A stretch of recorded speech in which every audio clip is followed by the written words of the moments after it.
अस्सलाम वालेकुम दोस्तों, मेरा नाम है असीब शफकत और आप देख रहे हैं हसी टीवी।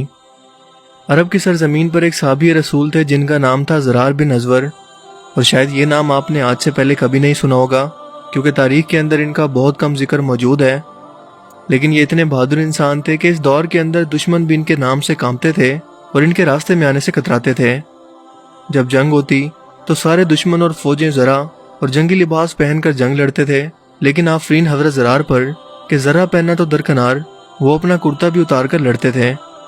लंबे बाल, लहराते चमकते बदन के साथ जब वो मैदान जंग में उतरते थे तो इनके पीछे सिर्फ धूल नजर आती थी और आगे सिर्फ लाशें। वो इतनी फुर्ती, तेजी और बहादुरी से लड़ते थे कि दुश्मन की सफ़ें चीर कर आगे निकल जाया करते थे।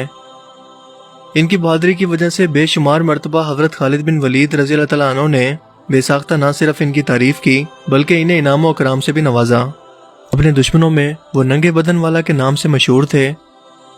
हज़रत उमर फारूक रज़ी अल्लाह तआला अन्हु के दौरे खिलाफत के अंदर रोमियों के लाखों की तादाद पर मुश्तमिल लश्कर से जंग अजनादीन जारी थी कि हज़रत ज़रार हस्बे मामूल मैदान जंग में उतरे और सफ आरा दुश्मन पर तूफान की तरह टूट पड़े। इतनी तेजी और बहादुरी से लड़े कि लड़ते लड़ते दुश्मन की सफ़ें चीरते हुए मुसलमानों के लश्कर से बिछड़कर दुश्मन की फौज के दरमियान पहुंच गए। सो दुश्मन ने इस मौके को गनीमत जाना और इनके गिर्द घेरा बनाकर इन्हें बहुत मुश्किल से कैद कर लिया। जब मुसलमानों तक इस बात की खबर गई कि हज़रत ज़रार को कैद कर लिया गया है तो हज़रत खालिद बिन वलीद रज़ी अल्लाह तआला अन्हु ने अपनी फौज के बहादुर नौजवानों का दस्ता तैयार किया और हज़रत ज़रार को आज़ाद करवाने के लिए हिदायत वगैरह देने लगे। अभी इसी बारे में मशवरे जारी थे कि अचानक उन्होंने एक नकाबपोश सवार को देखा जो गर्द उड़ाता हुआ दुश्मन की फौज पर हमला आवर होने के लिए जा रहा है। इस सवार ने इतनी तेजी से और गजबनाक तरीके से हमला किया कि दुश्मन इसके सामने पीछे हटने पर मजबूर हो गया। हज़रत खालिद बिन वलीद इसके वार को देखकर और इसकी शुजाअत और बहादुरी को देखकर अश कर उठे और साथियों से पूछा कि ये सवार कौन है, लेकिन सब ने लाइल्मी जाहिर की कि वो नहीं जानते। हज़रत खालिद बिन वलीद ने जवानों को इस सवार की मदद करने को कहा और खुद भी इसकी मदद करने के लिए इसकी जानिब लपके। गुमसान की जंग जारी थी। कभी हज़रत खालिद बिन वलीद इस सवार को नरगे से निकालने में मदद करते और कभी वो सवार हज़रत खालिद बिन वलीद की मदद करता। हज़रत खालिद इस सवार की बहादुरी से मुतासिर होकर इसके पास गए और पूछा, कौन हो तुम? इस सवार ने जवाब देने की बजाय अपना रुख दूसरी जानिब मोड़ लिया और दुश्मनों पर लगातार हमले और वार करने लगा। मौका मिलने पर दूसरी बार हज़रत खालिद बिन वलीद ने इससे दोबारा पूछा, ऐ सवार तू कौन है? इस सवार ने दोबारा जवाब देने की बजाय अपना रुख बदलकर दुश्मन पर लगातार हमला जारी रखा। इसके बाद तीसरी बार हज़रत खालिद बिन वलीद ने इस सवार से अल्लाह का वास्ता देकर पूछा कि ऐ बहादुर तू कौन है?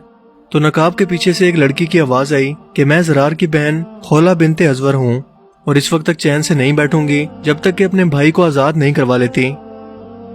हज़रत खालिद बिन वलीद ने कहा कि पहले क्यों नहीं बताया? वो कहने लगी कि आपने मना कर देना था।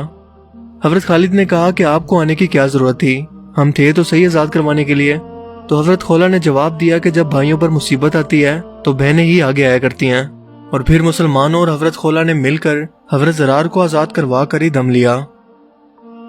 हज़रत उमर फारूक रज़ी अल्लाह तआला अन्हु की दौरे खिलाफत के अंदर हरकल और रोमियों की जंग के दौरान जब मुसलमानों का लश्कर उर्दन में मौजूद था तो यहाँ ताउन की बीमारी फैली, जिसकी वजह से आप भी इंतकाल फरमा गए और आपको यहीं दफन कर दिया गया।